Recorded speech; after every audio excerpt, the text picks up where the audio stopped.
Imagina uma gigante do varejo que já vendeu de tudo, de brinquedo até carro, e durante décadas fez parte da rotina de milhões de brasileiros. Essa era a Mesbla, uma das redes de lojas de departamento mais icônicas do Brasil. Sinônimo de qualidade, variedade e prestígio. Mas a sua história também inclui uma queda dramática, crise financeira, fraudes, escândalos nos bastidores e uma falência que chocou o país no fim dos anos 90. Mas como esse império do varejo ruiu, deixando para trás lojas fechadas, funcionários sem pagamentos, muitas dívidas e uma tentativa frustrada de retorno. Agora você vai conhecer a verdadeira história da Mesbla, da ascensão até a queda. Do auge com faturamentos milionários até os últimos dias sombrios da sua falência.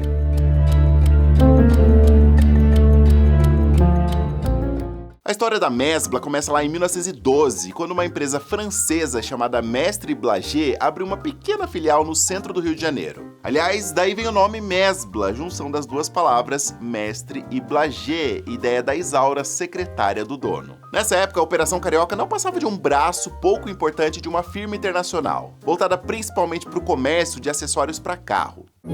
Na época, o automóvel era importado e o máximo da tecnologia.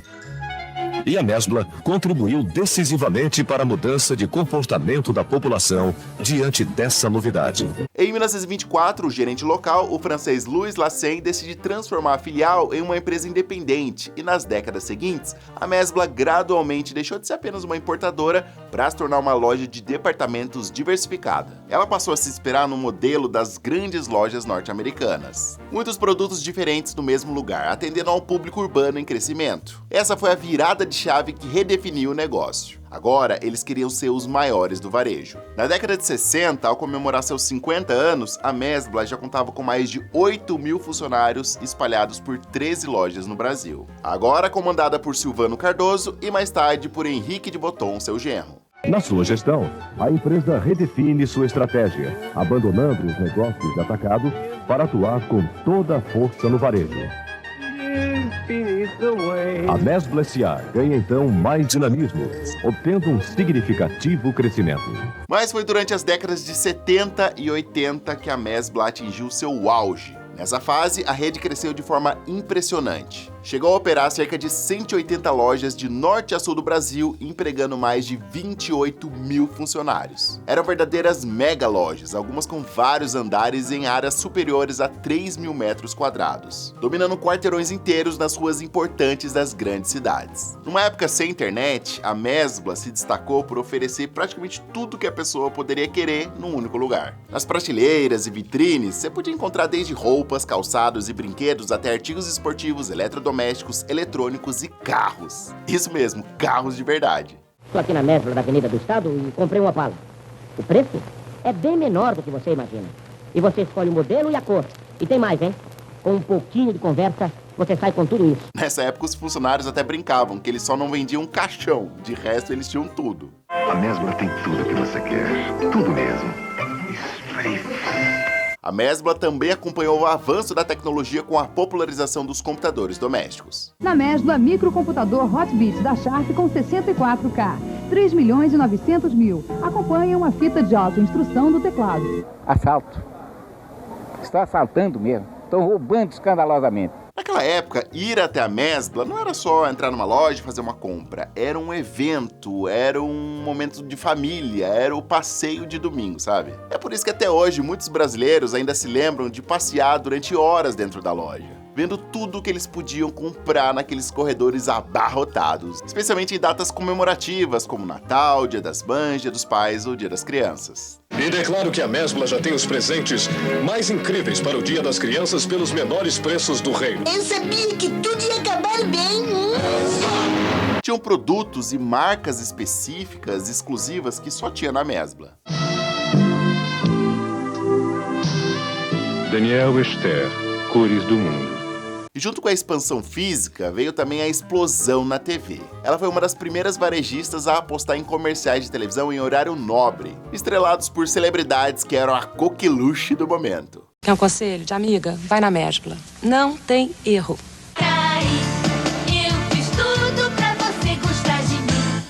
Abre seu coração, meu filho. Abre logo essa carteira, assina esse cheque, tira a mão do bolso e se solta. Os jingles e slogans se destacavam nas propagandas, ajudando a manter a marca Mesbla entre as mais lembradas pelos consumidores. Na Mesbla,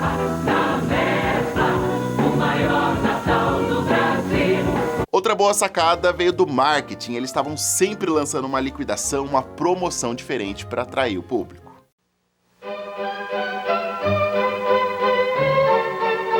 A promoção Toque de Sorte Mesbla está de volta no Dia das Mães.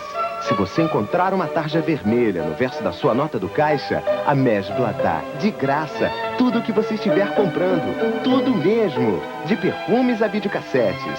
São mais de 4.000 chances para você ganhar. Mais de 6 milhões de cruzeiros em prêmios. Toque de Sorte Mesbla. Essa daqui. Outro fator importante do sucesso da Mesbla foi como eles ajudaram a popularizar o crediário aqui no Brasil. Numa época em que os cartões de crédito ainda engatinhavam por aqui, a Mesbla estimulou as compras parceladas por meio dos crediários próprios, o famoso carnezinho da prestação. Também eram aceitos cheques pré-datados e até promissórias, facilitando a vida do povo. Os preços da Mesbla estão bárbaros. Muita gente abriu seu primeiro crediário na Mesbla, criando uma relação afetiva com a loja. Não por acaso, visitar a Mesbla virou parte da cultura popular brasileira. A casa cheia, a família toda reunida, e aquela árvore cheia de presentes da Mesbla.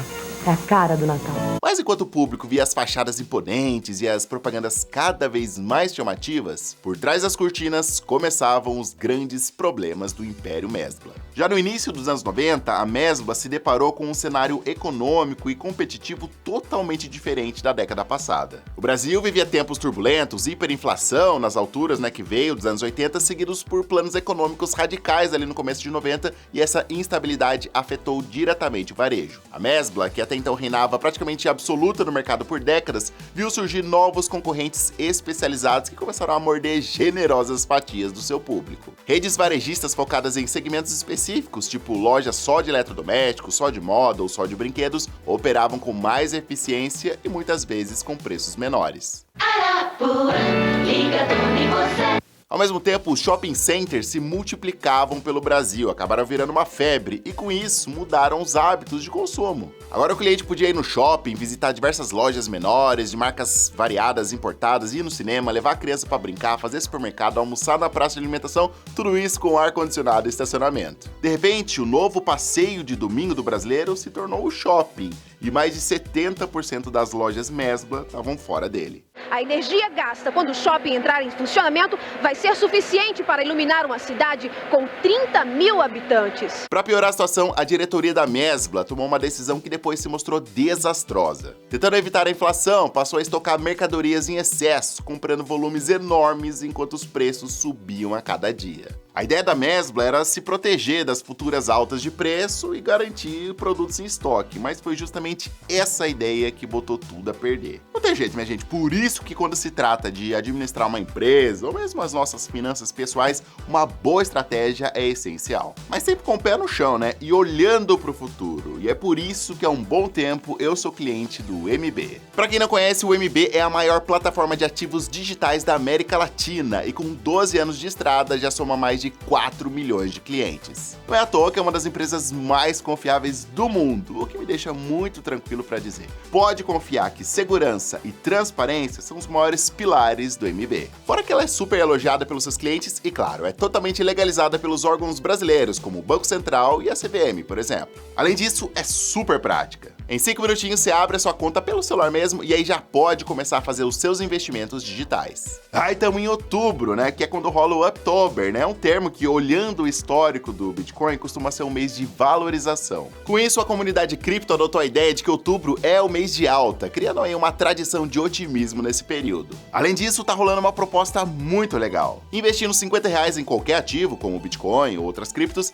em até 7 dias você vai receber R$25 diretamente na sua conta do MB para usar como quiser. Tá aí um empurrãozinho que faltava para você começar a investir com pouco, mas ao mesmo tempo garantindo um bônus da empresa que mais cresce no ramo de investimentos digitais. Se você sempre quis investir em Bitcoin, mas não sabia nem por onde começar ou sempre achou complicado demais, o MB tá aqui para resolver isso para você. Então clica agora mesmo no primeiro link da descrição ou então aponta o seu celular para esse QR Code que tá aparecendo aqui do lado e conheça hoje o MB. Mesmo que você não vá começar a investir hoje, nesse exato momento, mas já entra lá, já faz o seu cadastro e já planta aquela sementinha para começar a pensar no seu futuro, garantir o seu futuro com paz e tranquilidade com a ajuda do MB. Voltando à Mesbla, quando veio o Plano Real em 94, que finalmente derrubou a inflação, estabilizou a moeda, aquele mundaréu de estoque comprado a preços inflacionados virou um peso morto nas contas da empresa. A estratégia pré-real acabou virando a grande vilã da Mesbla, estoques lotados e um monte de produtos encalhados. Eu não aguentava mais comentar o aumento da inflação todo dia. O meu maior prazer será poder dizer que você vai ter noção exata dos preços, vai ter tranquilidade para planejar as suas compras. Outro grande problema da Mesbla, ela tinha uma estrutura muito engessada, o que fazia ela demorar para reagir nos momentos de crise. Chegou a ter cerca de 40 diretores no comando, o que tornava as tomadas de decisão burocráticas pra caramba. Essa diretoria inchada, muitas vezes formada por pratas da casa que vinham da época de bonança, teve dificuldades em reconhecer a gravidade dos problemas e agir rápido. A Mesbla demorou para inovar em várias áreas chaves, por exemplo, foi só nos anos 90 que ela lançou o cartão de crédito próprio da Mesbla, da loja, algo que as outras lojas já ofereciam há muito tempo. Com o cartão Mesbla, você compra pelo preço à vista ou 3 vezes sem juros. Mas já era tarde demais. Quando essas inovações chegaram, muitos clientes já estavam em outras lojas, outras empresas, com opções mais baratas e modernas. Para tentar estancar as perdas, a empresa começou a fechar lojas menos lucrativas e a cortar pessoal. Já em 94, o quadro de funcionários já tinha reduzido drasticamente para 4.500 pessoas. Lembrando que eles chegaram a ter 28 mil empregados nos anos 80. Estamos nesse nosso esforço final.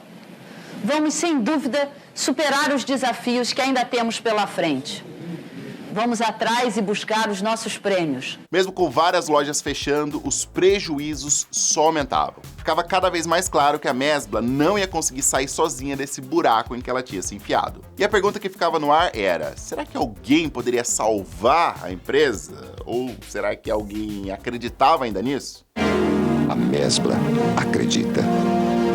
Em 1996, já atolada de dívidas que passava de R$1 bilhão, eles não tiveram outra alternativa. Entraram com pedido de concordata, uma espécie de recuperação judicial da época para tentar renegociar as dívidas e, quem sabe, evitar a falência. Foi então que surgiu um suposto salvador. O empresário Ricardo Mansur apareceu para comprar a Mesbla. Mansur já era conhecido no meio empresarial, era dono da Vigor, de um banco e recentemente tinha comprado as tradicionais lojas Mapping. Enxergando aí uma oportunidade, ele assumiu 51% das ações da Mesbla e logo que assumiu já tentou virar o jogo. Colocou um executivo profissional, João Paulo Amaral, para tocar o dia a dia das operações tanto da Mesbla quanto do Mapping. Porém, logo que assumiu, Amaral percebeu que estava diante de uma missão quase impossível. A situação financeira da Mesbla era muito pior do que ele imaginava. Eles não tinham dinheiro em caixa para comprar novos produtos e nem para manter as despesas básicas da empresa. Os atrasos no pagamento a fornecedores eram crônicos. Muitos fabricantes já não queriam vender um alfinete para a Mesbla. Para piorar, fornecedores e credores começaram a entrar com pedidos de falência na justiça,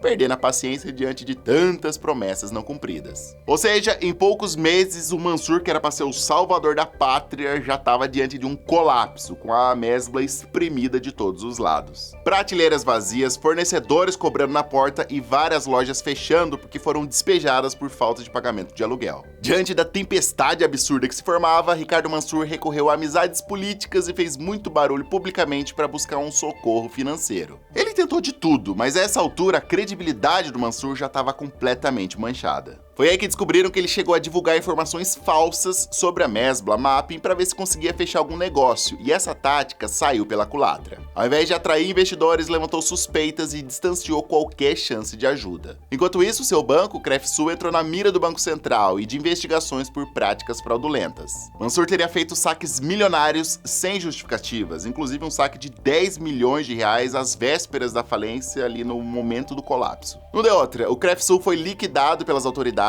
o Mansur teve prisão decretada e os bens bloqueados pela justiça. No meio de toda essa confusão, o Mansur praticamente desistiu do Mapping e da Mesbla. Na reta final, ele abandonou as lojas e fugiu para Londres, deixando para trás clientes, fornecedores e ex-funcionários completamente desolados. Sem um comando efetivo e sem dinheiro, não tinha mais o que fazer. Em julho de 1999, as falências tanto da Mesbla quanto do Mapping foram decretadas pela Justiça. O juiz Beethoven Ferreira mandou lacrar inicialmente esta loja da Praça Ramos de Azevedo, no centro de São Paulo. Com isso, aos poucos, todas as lojas foram baixando as portas, num fim melancólico de um império que durou 87 anos no varejo brasileiro. E esse colapso da Mesbla deixou um rastro de muita polêmica e confusão que se arrastou durante anos em várias batalhas judiciais. Com a falência, milhares de ex-funcionários passaram a brigar na justiça para receber direitos trabalhistas básicos, como salários atrasados e FGTS. A massa falida da empresa se tornou parte de um longo processo nos tribunais, com aquela lentidão que a gente já conhece. Em 2014, o juiz responsável autorizou um rateio de cerca de 17 bilhões entre quase 1.500 trabalhadores, o que correspondia a um valor de apenas 46% dos seus créditos reconhecidos. A falência foi decretada em 1999, o que ocasionou dívidas trabalhistas, inclusive aqui na Bahia.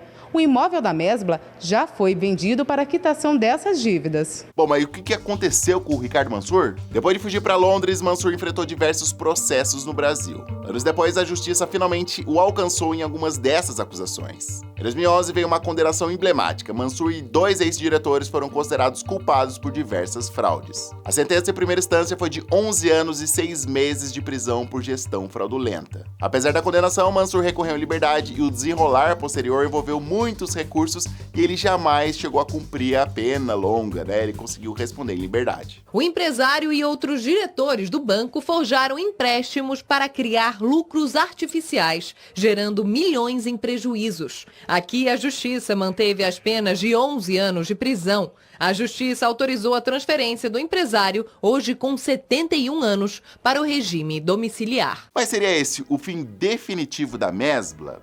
Não exatamente. Em 2009, saíram notícias que investidores compraram os direitos da marca Mesbla para lançar uma loja virtual, mas acabou não vingando. Em 2022, a Mesbla oficialmente voltou ao mercado, dessa vez completamente reformulada como um e-commerce de marketplace, depois que 2 empreendedores compraram os direitos da marca. Mas, de novo, a empreitada não deu certo e o site saiu do ar no mesmo ano. E essa foi a trajetória da Mesbla, da ascensão nos anos 70 e 80 até a sua falência no final dos 90. Dos salões e corredores abarrotados ao fim melancólico das lojas às moscas e incontáveis processos na justiça. Mas é inegável que o legado da Mesbla continua vivo na memória do povo. Quem viveu os anos 70, 80 e 90 dificilmente esquece o que a Mesbla representou. Um símbolo de um lugar que carregava grandes sonhos de consumo, que marcou a infância e adolescência de milhões de brasileiros e deixou saudades e, por que não, até aprendizados para as próximas gerações.